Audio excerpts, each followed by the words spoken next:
Сәжде сүресі. Рахман, әрі аса рахымды Алланың атымен бастаймын. Әлиф, ләм, мим. Бұл, әлемдердің Раббысынан бірте-бірте түскендігінде, һәм бастан аяқ ақиқат екендігінде, титтейді шүбә жоқ кітап. Уа Мұхаммед, әлде ол мүшіріктер мұны Мұхаммед өз ойынан шығарды дейді ме? Жоқ, ол ақиқаттың нақ өзі. Ол сенен бұрын өзіне бірде-бір ескертуші келмеген қауымды тура жолға түсер ме екен деп ескертуің үшін Раббыңнан келген хақ кітап. Ол күллі аспан әлемі мен жерді және екеуінің арасындағы барлық нәрсені 6 күнде жаратқан, һәм содан кейін аршқа истиуа еткен, яғни аршқа шексіз билігін жүргізген, аршпен бірге күллі жаратылыс атаулыны толық меңгеріп шексіз үкімін жүргізген Алла. Сендердің одан басқа арқа сүйер қамқоршы иелерің де, өздеріңе арашашы болар шапағатшыларың да жоқ. Сонда да ойланбайсыңдар ма? Ол барлық істерді, болмыстағы барлық оқиғалар мен құбылыстарды көктен жерге қарай бағыттап жүзеге асырады.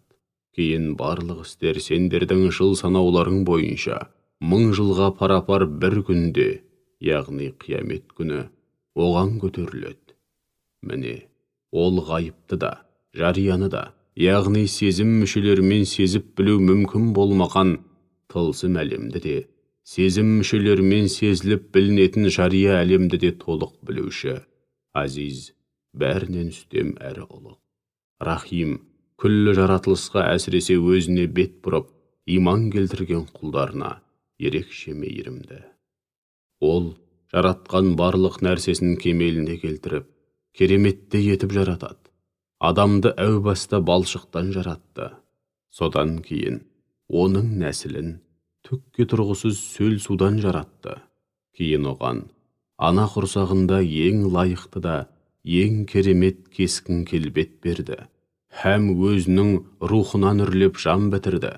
Сондай-ақ сендер үшін, яғни өмірге бірте-бірте бейімделу, үйрену арқылы, толыққанды адам болып қалыптасуларың үшін есту қабілетін, көздерді және жүректерді, яғни жүректегі рухани сезімдерді жаратты.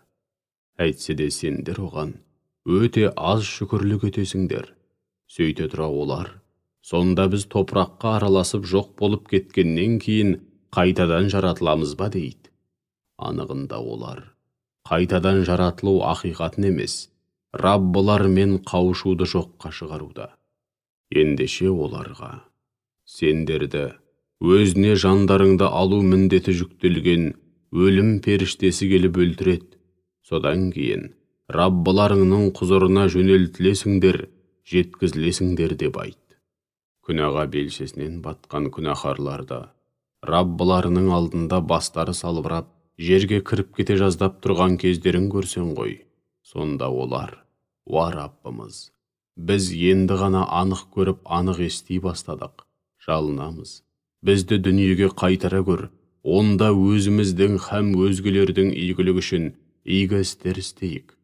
Біз енді өзіңнің де, сөзіңнің де рас екендігіне қалтқысыз сенеміз деп жалбарынады. Егер қаласақ, әр пендені күштеп болса да, өзіне тиісті тәсілмен тура жолға салар едік.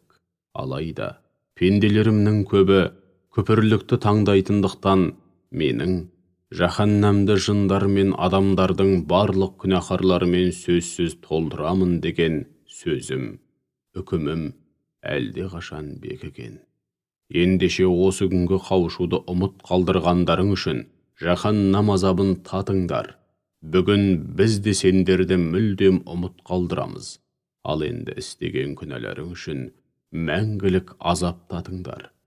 Біздің аяттарымызға қалтқысыз иман келтіретіндер, өздеріне сол аяттарымыз арқылы насихат айтылғанда, тәкаппарлыққа бой алдырмастан бірден сәждеге жығылатын және Раббыларына сен мінсізсің, ұлықсың. Бар мадақ пен шексіз шүкіршілік бір өзіңе ғана тән деп үнемі мадақ айтатын жандар ғана. Олар түн ішінде төсектерін тәрк етіп, бір жағынан Алланың қаһарынан қорқып, екінші жағынан шексіз мейірімінен үміт еткен күйде, Раббыларына жалынып, жалбарынып дұға етеді. Сондай-ақ, өздеріне ризық несібе ретінде берген нығметтеріміздің бір парасын ізгілік жолында жұмсайды. Дүниеде істеген игі істері үшін оларды ақиретте көзайым етіп, шаттыққа бөлейтін қандай құпия сый-сияпаттың, нендей тосын нығметтердің сақтаулы, жасырулы екенін жан баласы білмейді. Ендеше, өздерің айтыңдаршы, мүмін кісі, тура жолдан тайған азғын кісідей бола ма? Әлбетте, ол екеуі Алланың алдында әсте бірдей болмайды. Иман келтіріп, өздерінің һәм өзгелердің игілігі үшін игі істер істеген жандарға келсек, оларға істеген ізгіліктері үшін мәңгілік қонақжай ретінде көздің жауын алатын зәулім сарайлар мен жанға жайлы үйлерге толы жәннат бақшалары беріледі. Ал сенім мен іс-әрекетте тура жолдан тайған азғындардың ақыр соңында барып паналайтын жері жалындаған тозақ оты болмақ. Олар жаһаннамнан шыққылары келіп ұмтылған сайын оған кері қайтарылады һәм оларға кезінде өздерің жоққа шығарған жаһаннам азабын татыңдар делінеді. Оларға осынау үлкен азаптан бұрын бәлкім райларыңнан қайтар деп дүниеде одан анағұрлым жеңіл сан түрлі азапты міндетті түрде таттырамыз.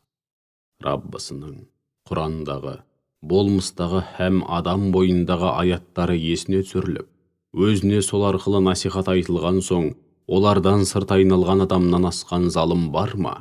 Біз дүниеде күнәға белшесінен батқан күнәһарлардан сазайын беру арқылы міндетті түрде өш аламыз.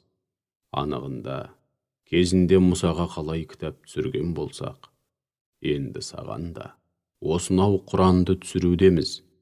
Ендеше, онымен, хақ Құранмен қауышқандығыңа титтей күмәнің болмасын. Сөйтіп, Тәуратты Исраил ұрпақтары үшін тура жолдың қайнар көзі қылған едік.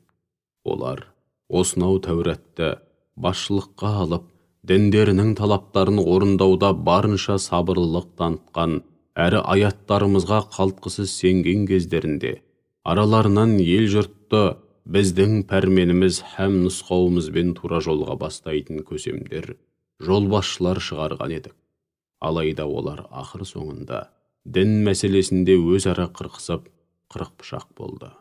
Ендеше, Раббың қиямет күні олардың арасында өзара таласып тартысқан мәселелеріне қатысты билік айтып, кесімді үкімін міндетті түрде шығарады. Сонда, өздерінен бұрын өткен қаншама нәсілдің көзін жойғандығымыз олардың, мүшриктердің тура жолға түсуіне түрткі болмады ма? Олар күні бүгінге дейін солардың қираған жұртын аралап көріп жүр. Міне осының өзінде ақылға салып ойланатын пенделер үшін талай ғибрат бар. Сонда олар осынау Құран аяттарына һәм өздеріне айтылған насихатқа мүлдем құлақ аспай жүре бере ме? Сондай-ақ олар біздің кеуіп қалған өлі жерге су жөнелтіп, сол арқылы әлгі жерден малы да, өздері де жеп қорек ететін сан алуан өсімдіктер шығарып жатқанымызды көрмей ме? Сонда олардың көкірек көзі ашылып, ақиқатты көретін шағы әлі келмеді ме? Алайда олар иман етудің орнына мұсылмандарды мазақ қылып, қане, шыншыл болсаңдар айтыңдаршы, ақиқаттың пердесі қашан ашылады дейді. Ендеше оларға ақиқаттың пердесі ашылатын күні күпірлікте қасарысқандарға амалсыздан еткен имандары түк те пайда бермейді, әрі оларға мұрсат та берілмейді деп айт. Уа Мұхаммед, олардан сырт айнал да өз жайына жібере сал. Сөйтіп, олардың сенің зауалға ұшырайтын күніңді күткеніндей, сен де олардың зауалға анық тап болатын күнін күт. Раббыңның оларға не істейтінін сонда көресің.